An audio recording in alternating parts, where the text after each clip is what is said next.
in the United States, they have 50 states, but it's a country. It's not a continent. What? United States. Yeah, it's a country. Yeah, Africa is a continent. Yeah, I know. No. It took Africans by force. And brought them into this country to build this country. I know, to build this country. To build this country. Mm-hmm. And then now they feel we're not good enough to enter this country. Mm.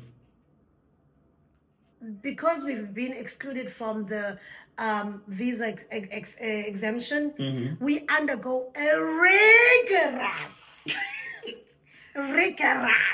Okay, so it's even harder. Rigorous. Like you bring a whole book to prove that you will not overstay. The process is rigorous. I'm back to my American English. It's rigorous. Visa application. Let's chill. Hello everybody, welcome to our channel. My name is Caesar, I'm your host, and this is my co-host. Yes, it's your boy, What Poppin', Coach LJ. Are you ready for another empowering episode of Chilling with the Chaplins? Yes, what we got going on today? In this episode, we're going to delve into the recent announcement of all 54 African countries, highlight African, that have been excluded once again from the U.S. 2025 Visa Waiver Program. This development has, of course, sparked a lot of discussions as if it's something new and concerns within both the African and African American communities. So we're going to be exploring the reasons behind this decision and its implications and how it resonates with our shared experiences as us being black, number two, me being African, and we being American. So it kind of hits us because you look and you think the list has had extensions of the years, but over and over again African countries have been excluded. So we're going to touch on that today. So hang in there and watch and hear, why are they excluding Africa? Why? What did Africa do to you? Yeah, what? Like, we got a hidden agenda, like, and you know, every time we turn around, something against Africa. No, or Africa. Or Africa. What's up with that, man? What's going on? Don't be obsessed about that. Hey, you know, I love South Africa. That's my home. Home away from home. Okay, so let's get this started. Let's understand what a Visa Waiver Program is, you know, and its exclusion. So, how does the U.S. decide which countries they grant visa-free access, and why is Africa left out? Okay. So, of course, visa-free program allows citizens from a specific country, that's what it means, to enter the U.S. without a visa for short stays, usually 90 days, which is about 3 months. However, as of 2025, we have recently heard once again that none of the 54 African nations have been included in this list. Yes. So once again, if you are from Africa with an African passport, you are required to bring a visa to apply for a visa to enter the country. Okay. Historically, Visa Waivers Program has favored European and certain Asian countries, often sidelining African nations. An example, like in 2025, like I said earlier, they've extended the list to Romania. So Romania was added to the list. A European country. While you eliminate this African country and you put it... Well, I wouldn't say eliminate. I would say exclude, because Africa has never been included. Never? Never been included in American history. Why is that? Because they feel like it's the perceptions. I think it's some things that we can discuss today. Perception that, and how you guys were brought up. Poor country. Being poor, being needy, having nothing to give back, and etc. And when you look at the American history... They had nothing to give back. They have a lot to give. But this is the perception. That they were taken. This is the perception. The gold, the diamond. Come on, man. They have a lot to give. This is the perception that I know. Yeah. No, that's what they. No. That's what. No. That's the perception they want us to believe. No, but this is the perception that Americans have been taught. Taught, yes, but they knew the real deal. They just taught us that oh yeah, it's poor, whatever. If it but was poor, I don't think Europe would have wanted to colonize half of of Africa. course not. Not even half Africa, the whole of Africa, and come for the gold, The diamonds, all the resources. and all the beautiful resources we have down there. So definitely perception. Yeah, because you know, you got the thing is, Africa is a beautiful place. Not only is it a beautiful place, Africa got majority of the resources there that they don't really need to import because they got everything Within the continent. within the continent. And this is why you know, I believe if Africa would stop with the corruptness, imagine if all 54 countries come together. But tell me, which country like is the not United corrupt? States? Which country is not I know, corrupt? I know, but I'm Because saying countries are corrupt. Yes, I agree. Africa has a high rate of corruption because of the greedy leaders. Yes, but let me tell you, there's corruption all over the world. It just comes in levels, and some countries are good in hiding it, and others. Some is good in hiding. Example, yes. in Africa, out of the pie, they want to take 80% and give 20% to the people. 80% in their pocket. Yes. And in other countries where you don't really see it that much, they will Yeah. take maybe 40 and give 60 to the country. Yeah. So that's why we think, oh, there's no corruption. No, it's corruption. Yeah, it's corruption. And that's why right now in America we're going through what we're going through with King Donald Trump. You know what, too? Not just in the United States, because there's also corruption. Because you remember, you got local politicians. You got some cities that's more corrupt than other cities as well in the U.S. Yeah. Like Jersey City. Jersey City is one of the biggest corrupt cities. Do you have proof for that? I don't, but you know, You this gotta is. have proof. You can't. I'm just saying. You can't be throwing. I'm just saying. Just because This you're is from what Jersey City. this is what people been saying. This is Yeah, the talk. but the I'm talk from on the- Jersey City. But the talk on the street is not the same Yeah, as the proof. talk from the streets. I'm just saying the talk from the streets. I have proof that my country is corrupt. South The Africa. talk from the I have streets. proof. I've got receipts. I can stand in court for that. The talk from the streets that I've got Jersey proof that City is Donald like. Trump is corrupt. I can stand in court for that. But the thing is, so yes, there's corruption in every country. But I'm just saying, just imagine though if Africa just put everything aside and just come together. I mean, like, yo, the United States, they have 50 states, but It's a country. It's not a continent. what? United States. Yeah, it's a country. Yeah, Africa is a continent. Yeah, This is I know. 54 No, countries. So but you imagine, can't hold on. You can't compare 54 countries with But one country. here's the thing, right? All you need is all 54 countries. You just have one country, and everything else is the state. So they It'll come never in. happen because They of come in power. agreement and It will say, never okay, happen because of we're power. gonna what name we're gonna have? What name we're gonna name? We have something called African Union. So which is you like can keep. which is like European Union. So instead of Nigeria being a country, it'd be a state. So instead of South Africa being a country, it'd be a state. It'll never and happen. you just have one, and you have a one name It'll never, for the whole it's for the a whole good country. idea, but it will never happen because people love power. I know. Nobody would want Because now that one means person- everybody had to be a president. I mean, you only can have one one president. president, and probably the others will be governors. Yes, They or wouldn't senators. allow that because it's gonna lower, their power levels and all that, because it's all about power. And that's why we have dictators in Africa, because it's all about power. And that's why we have dictators in Europe. What's this? Russia is a dictator. That's why we have dictators in Asia. What's this man, the fat boy? Young Kim or whatever. Kim, whatever his name is. Kim. What is Something it? Kim. North Korea, South Korea, I don't even know which yes, Korea. one of them, So- one of so them. One of the Koreas. The bad one. The bad Korea. The bad Korea. So I understand the country that the U.S. allows waivers, so it's up to 90 days. So it can be anything, in between. I'm not going to read them, but it's a list. The European countries, they go up to 32, and they just added Romania. in 25. In Asia and Oceania, we have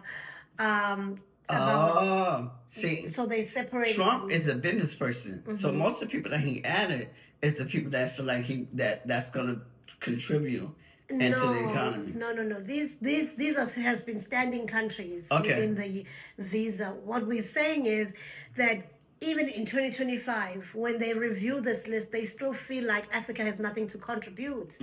Because that's what they're saying, basically, that you don't have nothing to contribute to the United States. So that's why we're going to give you a rigorous restrictions in order for you to enter the country. Because that's what it means, because we are known as overstayers.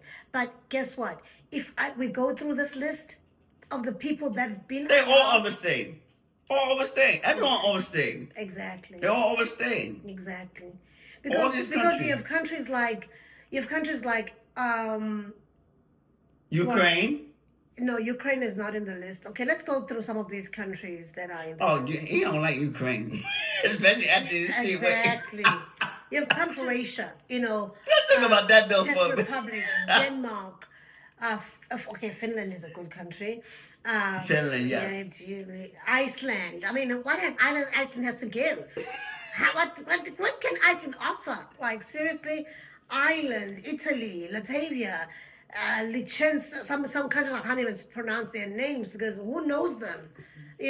Malta, Monaco, Netherlands, Norway, Poland, Portugal, Slovakia, Slovenia, Spain, Sweden, Switzerland, United Kingdom, who is now their enemy. They still have them on the list just because they're UK, And guess what? Because they're different color.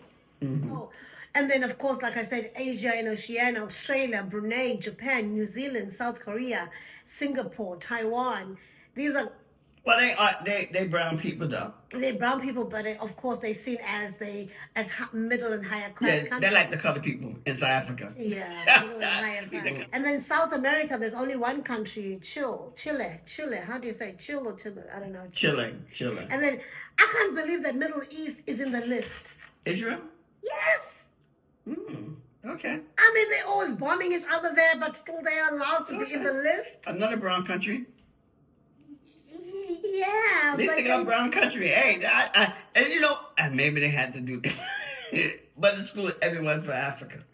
Yeah, but everybody else is given opportunity besides for Africa, and the sad part is. But I think Israel is like in the same boat as Africa. Israel is in the Middle East. Yeah, but what they have to contribute? Exactly, just that they're the Holy Land. Maybe. I guess they don't want to exclude Jesus' country. They want to exclude Jesus. But of course, like some African countries are allowed to come in if you're holding a diplomatic passport or you have an official passport. Then of course, but they're allowed to come in. Even in Europe, same thing applies. I know, United Kingdom. I remember when I first went there, they were very lenient on South Africans until we had our other African brothers, who I won't mention their names, started stealing our passports and trying to enter as South Africans. Ireland has just recently removed the visa-free for South Africa because of our... Nigeria. I said, I'm not going to mention names. African brothers who like to become South Africans when it suits them. Without mentioning names. I didn't say it. I don't mind. I say it. Yes, Nigerian.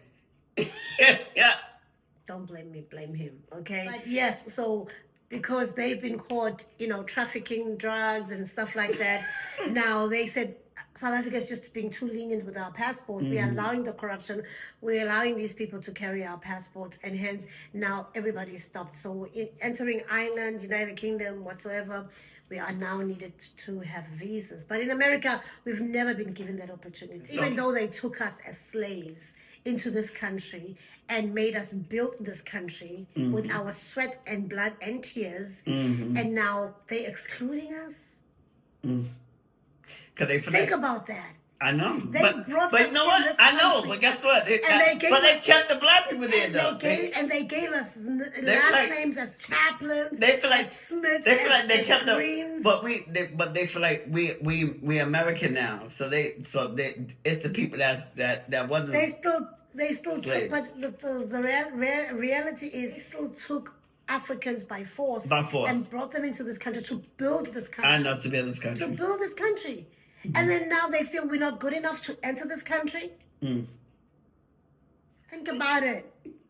What do you think in the comment section? Yes, what you think? We are not good enough. Now, I want to ask you, so with the visa, because there's something, so like if you want to be au pair, everything is Student visa. visa. So it's a hard time to come So in. let's get into the impact on African travelers and communities. So the question is that you just asked, similar to what I was going to ask our audience, is what are the challenges do now Africans face when traveling to the United States? Yeah. And how does this exclusion, you know, affect them? Like you said, if you want to come in as an au pair, if you want to come in as a student, I want to tell you this. Because we've been excluded from the visa exemption, we undergo a rigorous. Okay, so it's even harder. Rigorous. Like you bring a whole book to prove that you will not overstay in this beautiful golden country. Oh, so now they got Rigorous. So even when you're trying to get married to a person, Exactly. You have to. You so have it's not to gonna be open really the Bible. You know, when I did my oath for my naturalization, I had my file there, and I'm looking at this file. It's this thick with evidence. Evidence. Wait, is this thick? This thick. So now it's gonna be this thick. Even my green card was slotted in there. Oh, your green card? Yeah, because you don't get it back once you Yeah. oath. They take it from you, and I wasn't even notified. They're like, okay, now that belongs to us. It does. Back into my thick book, my thick file. Because every time I made entry into this country, it was filed. Every time I applied for something, filed. Okay. So all your au pairs, it wasn't probably everything. Your au pair, your school. Yeah. Everything that has to do with Caesar and Chaplin is there. So yes, to answer your question, the process is rigorous. I'm back to my American English. It's rigorous. Visa application. Okay. Often facing high rejection rates. Because I think they have like quotas where they say we need only a certain number from this country, a certain number from this country. That's why when you apply in certain times of the year, chances are you will be rejected whether you've submitted all the evidence that they need or not, because probably at that time of the month or that time of the year they've met their quota for that country or for whatever. And because it's harder now, it's even slimmer. Yeah, the chances. The chances even slimmer now, so they make their quota. Remember our friends who came? Yeah, I know. They have a house which is fully paid for, so of course that means they have a strong tie. They've been married for a couple of years. They have jobs, permanent full-time jobs, and they've got vehicles. They've got other assets. They proved all of that, but they still got denied. The first time. And then they went back again, paid that money again, because sometimes it's all about the money. Yeah, it's all about the money. And then they got accepted. Like, what's the difference? I'll take an example of Uqebi, who also as an au pair, one office denied her, the other office accepted her. It's the same America. So why do I have to be denied first and then they say try again? Then when you come back again, they're like, oh, okay, go have a safe trip to the United States of America. You just denied me last week, you know. But thank God for second chances, because, you know, wouldn't have had that wedding when, you know, okay, I'm not going to go into that. But anyways, so students and professionals have shared experiences of visa denials, hindering educational and career opportunities, because you would be accepted into a college coming here. The chances of you being approved are not 100%. So you get the paperwork to say you've been accepted in a college and you have to go back to now you got to get accepted to the country. So you got accepted to the college, but you didn't. But you got to wait and see. So waiting to the college here, because I wanted to fast track. I came into the country, make sure that my application is fast tracked, blah blah blah. So I can go home with I forgot the name of the letter. I'll write it in the bottom of the screen, where that you take with you when you apply for your student visa. And I went into, I think, a fast. I think it was a 3-day dry fast, because now I'm leaving some clothes in America with the hope that I'm coming back to this country as a student, and it's not guaranteed, even though I've been accepted to a very prestigious college. So going back home, and you have to go back to your country and apply now. You could be denied. I've already resigned from my job. I did it in faith, yo. I have already resigned from my good government job. I already gave away my vehicle, my possessions, and everything. So it was do or die for me, literally. So I wonder what would have happened if they rejected me. God. You had to start over. Oh my God. You had to start over. Oh my God. Things we do. Yeah. So yeah, like so thank God I wasn't rejected. But have I ever been rejected in a visa No. United States? No. This girl can speak English. Yes. But it's not about speaking English. No. It's not. Mm. It's about those quotas. It's about those quotas. Yeah, and who must come in and who must go in. But you do speak very well. Thank you, babe. Thank you. You But- catch yourself. So countries like Chad and Congo. You're quick on your feet. Well, thank God for that. Chad and Congo have very high U.S. visa overstay rates. Yes. So, and of Congo course- is a very, very good country with all the resources. Well, I wouldn't say all, but I would say- Majority. Or because these chips that they use to make the AI. That's what they what country? I guess Congo. Congo. Okay, I learned something new today. Congo. But then So that's AI. that doesn't mean that they can provide the chips for AI, but they still overstay us. That's why for them to apply to come to United States, their application is even more stricter and rigorous because the majority of them stay. They overstay. They come in as visitors and end up not going home. I'm not laughing because I'm here and I'm a citizen now. I'm just thinking about it that, you plan this thing just like me. I planned coming to this country to study. The plan was to go back home, trust and believe. Well, South Africa is It's a developed country. Yeah, it's a developed country. So you don't really have to leave South Africa. And I checked the rate. South Africa has a moderate overstaying rate. It's about 1%. Yeah, because people that come South here. Africa don't really have to leave And South Africa. we don't want to tell you what Nigeria is because I don't want to start trouble. Okay, go do your own Google research. Ghana, they also have very high rates. Well, yeah, Ghana, Nigeria, and Congo is the three highest probably. And Chad. And Chad, okay, yeah. Actually, let's look at the highest overstayers. The highest I overstayers. have a list right here. The highest overstayers. Yeah, Chad is number one. Chad, okay. At 49.5%. 49? Almost 50%. Almost 50%. 49.5, 54%.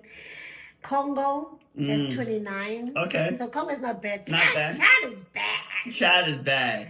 Sudan has 26% Okay. overstayers. I don't know what this country is. Djibouti, you can read it here because I have it right here. 23%.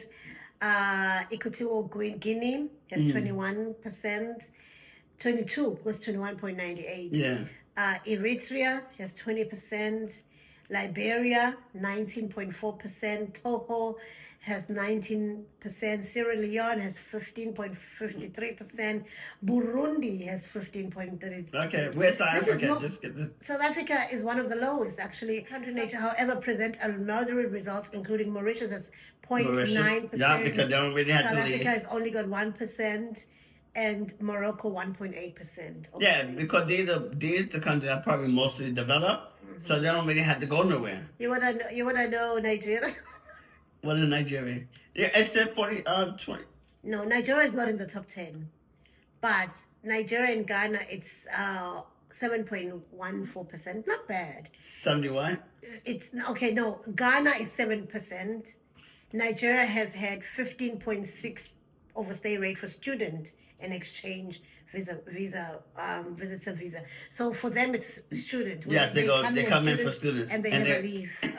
They never leave. For Ghana, they come in as B1, B2, which is visitors, and they never leave. 7% though. They never come. They never They leave. never leave. They yeah. stay. Yeah. So yeah, so it makes sense. I mean, if I were to issue Chad a visa to come in, I probably wouldn't, because 50% chance they Yeah, would leave. yeah. Because 49.5, that's 50%. Yeah.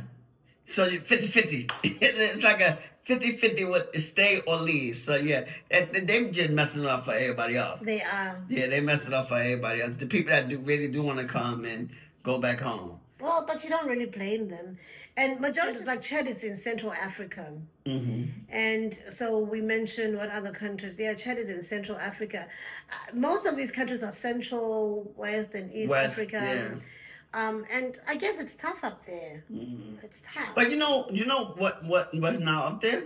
Ethiopia or Egypt. Well, I guess they're not overstayers. They're not overstayers. Yeah, I mean, they probably are, but the rate is not as high as this top 10 that we just listed. So, yeah, that's the top 10. As we move on, so one of the biggest reasons is because countries overstay, but then they now put everybody under one boat. Yes, and because they're overstaying, they feel like you're not benefiting the country because you're a legal immigrant. Yeah, but which is incorrect because we know as a fact that illegal immigrants and just immigrants in general, they contribute trillions in dollars. I'm saying though, but not although really. Some of them, get paid under the table. Exactly, that's what I'm saying. They're doing the jobs that other people wouldn't do. Yeah, but they're not. But still, they still not contributing to the economy. That's what they're saying though.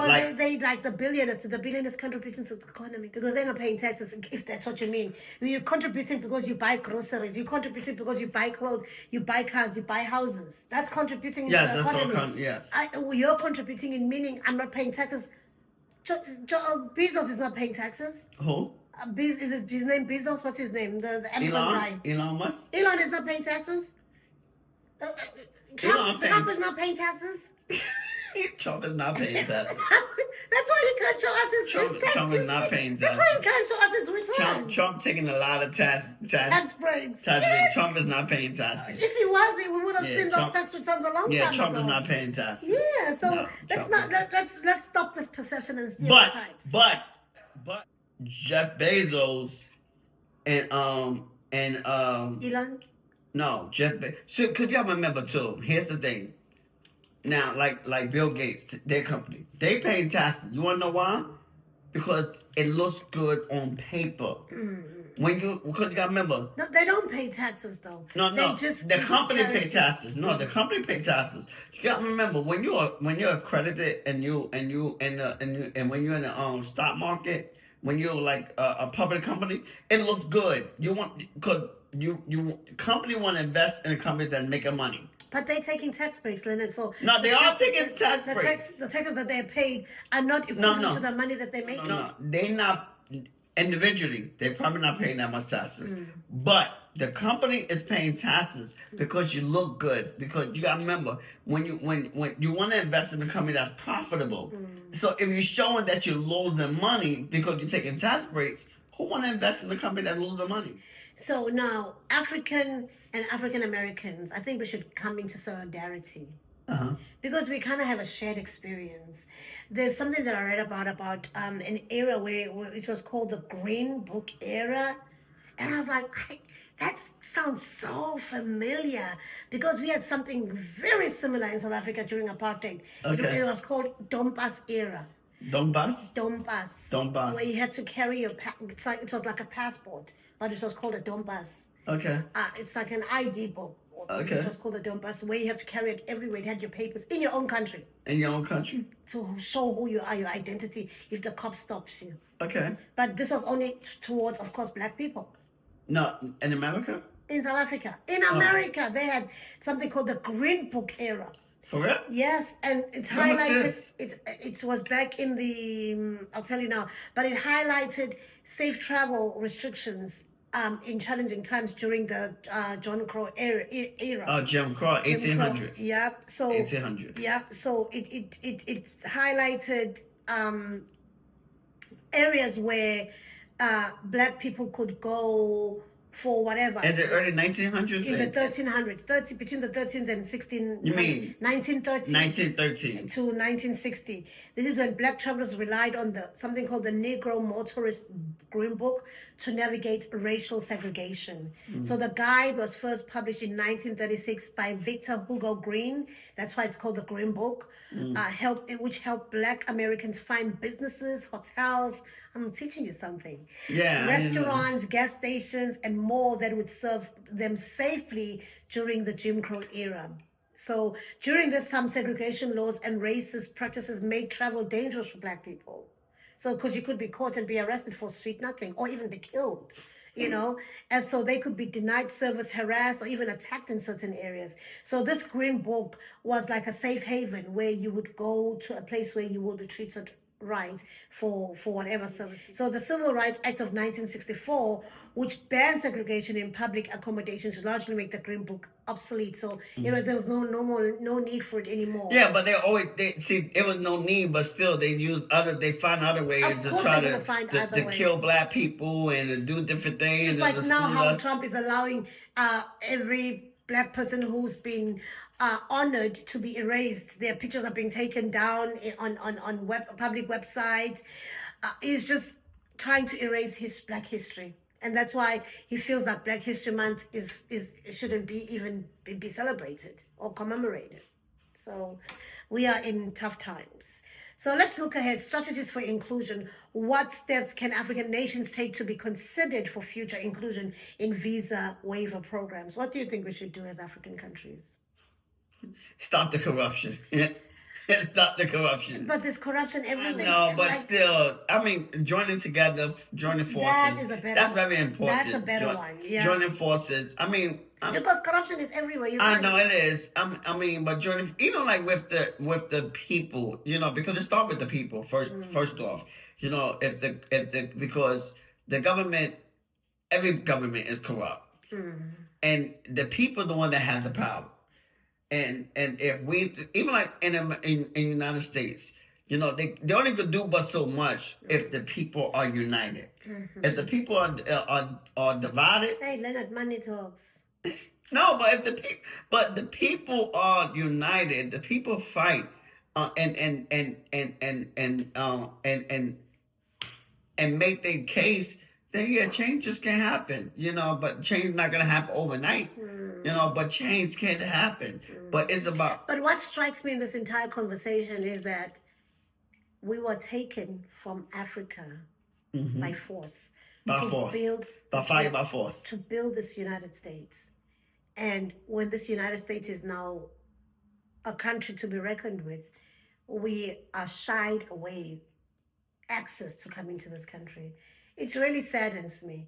Yes, some of us are running away from countries that are deprived, and we choose this country because we feel like it's going to offer us more. I don't know. At this point in America right now, as we are recording this in 2025, things are looking very gray, because we're looking at even federal workers who happen to be American citizens being fired on a daily basis for no apparent reason. Yeah, Blacks. So just to exchange them and put robots in their places. They're doing something called the Doge whatever, which does Doge, Doge. That's Elon Musk. It's company. Elon Musk, not company. It's a government agency that they just formed with Trump. But that's Doge. That's Dogecoin. He's the head. That's Dogecoin. Well, they had made a coin as well. No, it was always Dogecoin. Was always around. But that's Elon Musk is a big contributor to Dogecoin. You see.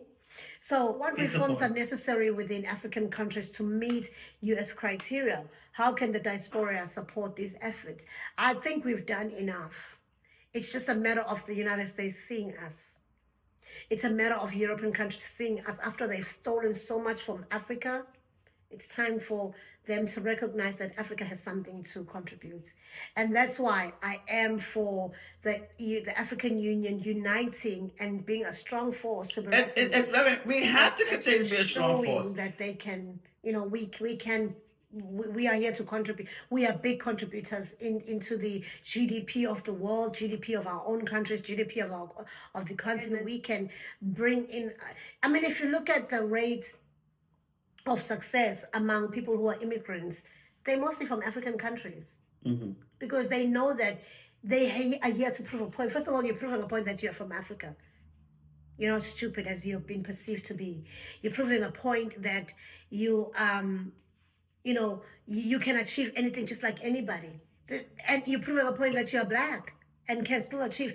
It's just so many. You're proving a point with your accent that I can still be heard with this accent, because other people can tolerate a European accent, an Asian accent, but they cannot tolerate an African accent. Why? And that's why they changed our names. Because they feel like our name was too long. What was this movie again? Roots. What was this guy's name? Kunta Kinte? Kunta Kinte became Chaplin. Toby. Kunta Kinte Chaplin. So Toby. the exclusion of all these African countries from the U.S. 2025 Visa Waiver Program underscores the ongoing challenges that we face on a daily basis in global mobility and perception, right? Because we know that we, African countries, I'm going to say we because I'm still African, are being cut off because of perception that we are good for nothing, right? And another thing he's trying to fight off, because there's a study out there that by 2060 there will be very few white people. Yes, they're gonna be in a minority. So he's trying to prevent that. Because we're marrying international marriages and all that. Yes, all that. So he's trying to prevent that because they say about 2050, 2060, it's gonna be less white people. But the truth of the matter is, there's more black people in the world than white people. I mean, even the list that we showed on the last Sunday that you seen it. If you look at it with the Asian country, all that, we not the minority. But the thing is, you gotta remember, I always say, I tell people, only two types of people: you either cutter or non-cutter. The Europeans, separated everyone so that they will still be the majority. So like, okay, we in turn, we'll make you Asian, we'll make you Dominican, you African, you this, you European, you Russia, all this. But they did that for a reason, so that they can still have power, they can still demean the majority, and they just separated the language. They took the Bible, they took God, like the Tower of Babel. So I just quickly asked ChatGPT if what we just stated is true, and ChatGPT definitely, black people broadly, as individuals of African descent, make up the significant portions of the world's population. Actually, we Africans collectively form one of the largest racial groups in the world. In the United States alone, Africans and Caribbeans is 47 million. Africa has over 1.4 billion people live in Africa, and a vast majority are from African descent. 1.4 billion. Yeah, but you gotta remember, but even like with Egypt, the Middle East, Israel, they're all black people. They're all black people. But although they don't want to recognize themselves as I know, but they're all black people. They're all colored people. But the Europeans segregated everyone, separated everybody, so that they could hold the majority. They feel like, okay, if we separate everyone, we could still have power.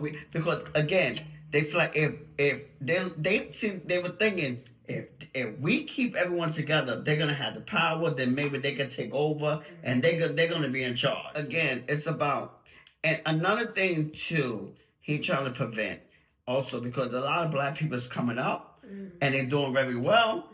Yeah, I remember you know how they see it. They see us want to work at warehouses, factories. We don't want them kind of jobs no more.